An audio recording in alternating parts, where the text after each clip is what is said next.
sun salutation. So a kind and compassionate sun salute for connecting to your breathing and a more mindful, breath-led practice.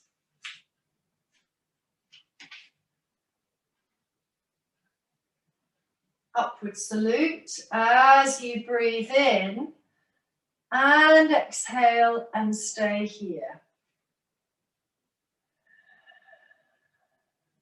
Maybe bring yourself to neutral. Inhale. And exhale, ragdoll or uttanasana, dive in, crown down. Soften knees as necessary. And breathe in, breathe out.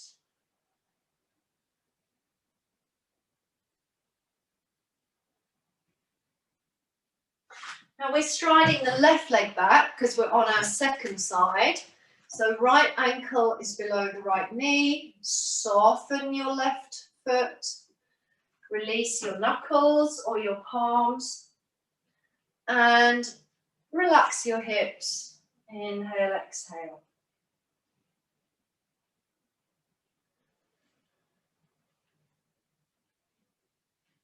And then pressing definitively through your right foot, rise to your crescent lunge, Anjaneyasana, and offer another breath in and out here.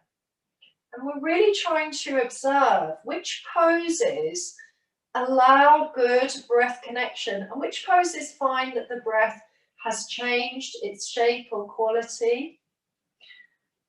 Press the palms, curl the left toes, high lunge for a small moment, slide back to first down dog and pedal legs or stay steady. And again, you might want to check that the upper arms are externally rotated. You have a good equal connection to the legs and feet. Breathe and really maybe even close your eyes and enjoy this here and now, present moment. Down dog, Ardha Mukha Svanasana, down facing dog. Now walk your feet back, possibly if your legs are long. Pull the heels up, heels stack above the toe knuckles and seamlessly guide yourself into plank pose. Crown lengthens away, breathe in, breathe out.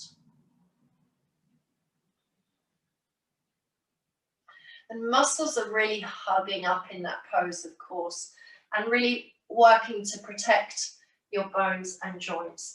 I'm going to go knees down compassionately, elbows hug, lowering the body. Pose of Advasana, reach the legs back, soften and melt your shoulders.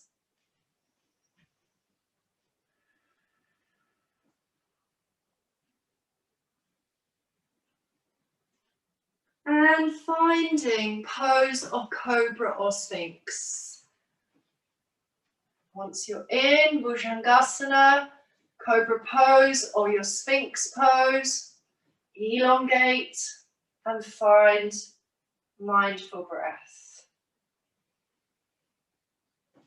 Seeking to soften the face, soften the lips, teeth and tongue.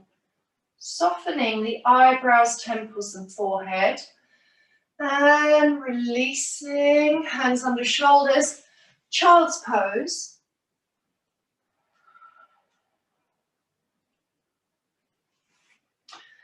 And it's really lovely to allow that child's pose to, again, access compassionate sensations in your mind, body, breath, and de-stressing. Second down face dog is upcoming now. So lifting into your second dog, bring the feet a little closer together and scoop, extend or lengthen your left leg up to sky. And remember, you can bend both knees or just come into the feel centered dog splits. Inhale, exhale. Left foot forward, high lunge, right knee down, soften.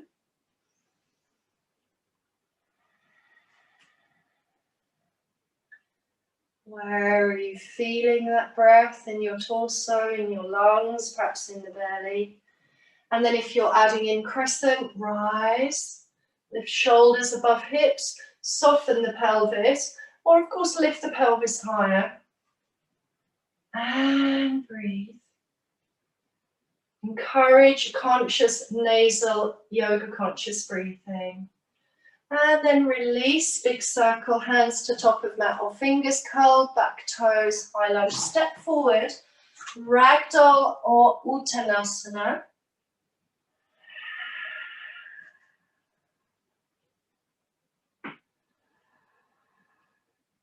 Couple more breaths as you really release and soften. You might want to shake out those shoulders.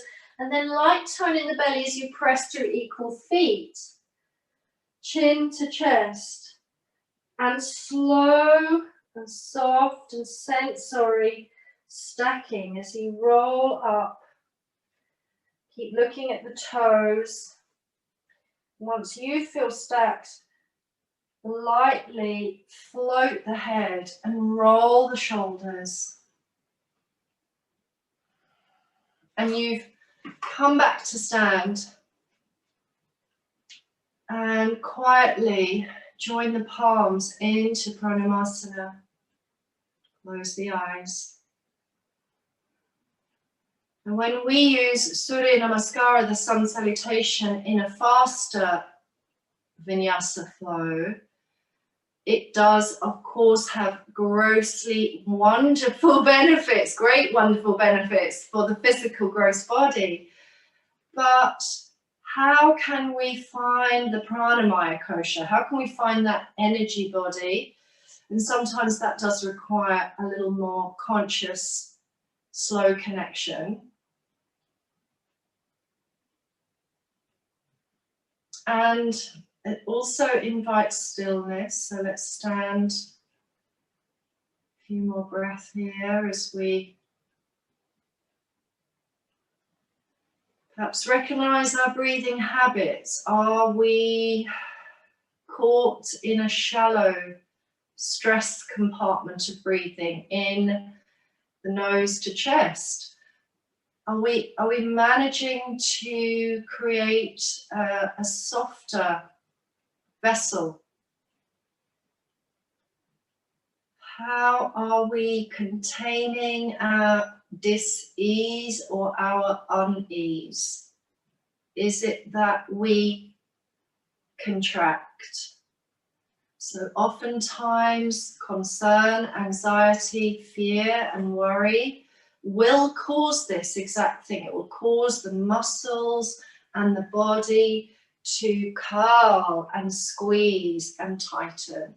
And what we're hoping to find through our continued yoga journey is that we embody vulnerability, strength, power, emotion, fear, anger. We embody all of those, but we find a way to equilibrium and balance. If the breath feels contracted and stuck, let's now bring our palms forward. So I'm just gazing at the thumbnails, tratak, eye gazing at the thumbnails. And ready to inhale and open wide. So we might consider this, you know, like warrior two arms. And even I'm going to just find that there's a light squeeze on the scapulae. So chest is opening to the top of that in-breath. And then on the exhale, of course, lightly, slowly bring those arms back. Inhale as you widen. And at the top of the in-breath, pause. And then exhale slowly back. And now close eyes if that's appropriate to your awareness.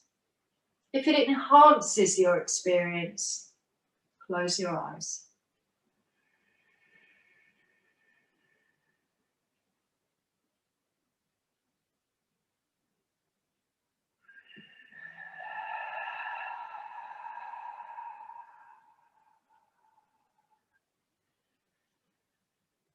Now you may continue or add in mentally counting that breath length. So in a 3-part breath, You may first wish to aim for a rhythm. Perhaps inhale for 5 seconds, hold, pause for 5 seconds, exhale for 5. Or you may want to be organic and just count the 3-part breath and see what emerges. Is it 5 on the inhale, 3 on the hold, and 10 on the exhale? You know, so I'm going to give you a little quiet time to practice a few of those with the arm coordination.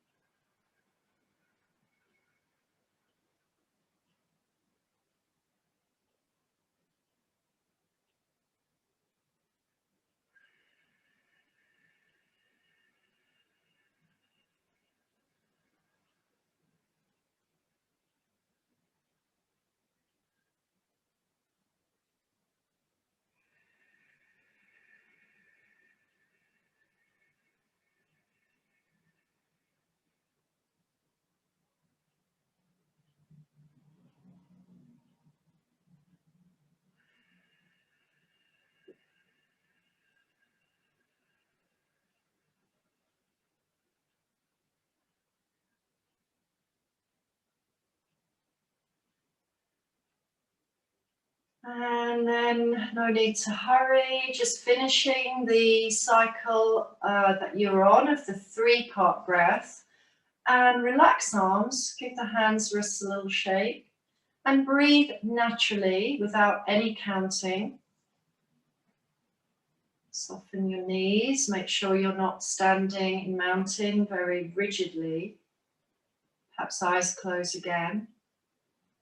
And understand the benefit, especially of the prolonged exhalation, is related to polyvagal theory and the vagus nerve, and is really about evoking a rest and digest state. So especially as we stand, obviously appreciate that there's tonality in your postural muscles, but it's helping the organization of the systems of circulation and digestive functionality. So when the vagus nerve is kind of in a good balance and stimulation by a prolonged exhalation, it really helps us counter the fight or flight response. So I'd like to invite you now to lay down. So maybe bring your pillow, cushion, blanket, or whatever you have. Make sure you're warm enough. And of course, as you lie down, get comfy, get cozy, and bring your knees into chest, or take offering of a floor twist.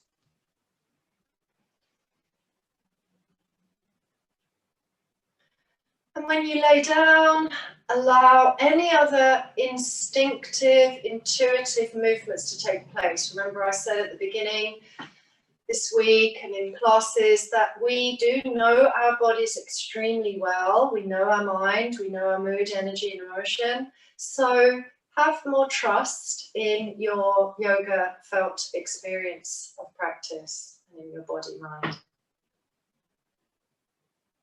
So choose to be in semi-supine with knees bent, or full shavasana, hand to chest or hand to belly, or palms resting beside. And please make sure that your arms and legs are arranged so suitably that there is no pain anywhere, no discomfort, and you can at least lessen discomfort, and then you can surrender and yield your torso more successfully, more compassionately. Perhaps again choose to close eyes or soften your gaze. Crown is above tail, pelvis, buttocks, let them be grounded equally. Let the belly spread, let the waist spread.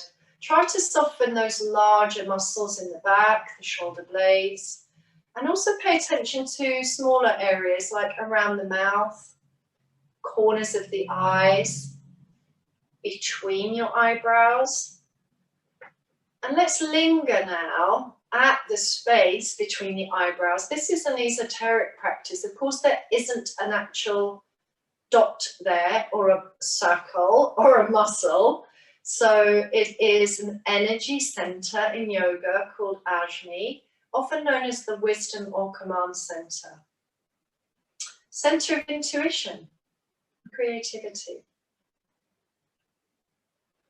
As you soften in your whole face, head, skull, ears, neck, throat, temples, imagine gazing into your third eye.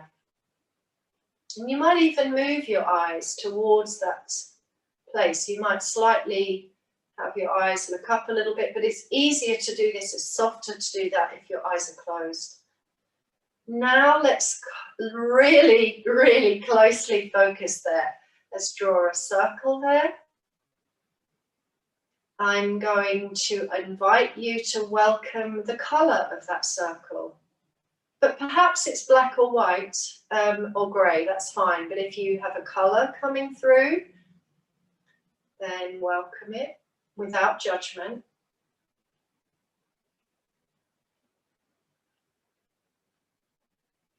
As you invite and open your nostrils more, flaring the nose, draw the breath through the two primary nadis, Ida Pingala, left and right, and as if they're breathing directly up through that third eye circle.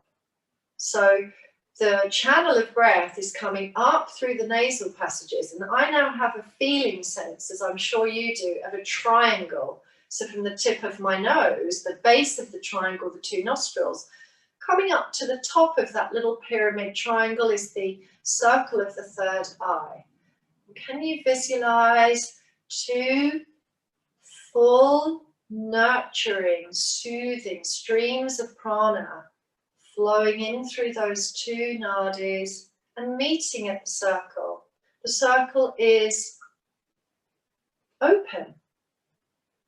The circle is not contracted and tense. The nasal hairs, the nasal muscles are flaring to open.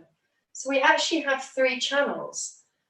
Left nadi, the left nostril, the right nadi, the right nostril, and the third eye as a visualization channel. And I'm going to be quiet now and allow you to continue breathing in through the channels.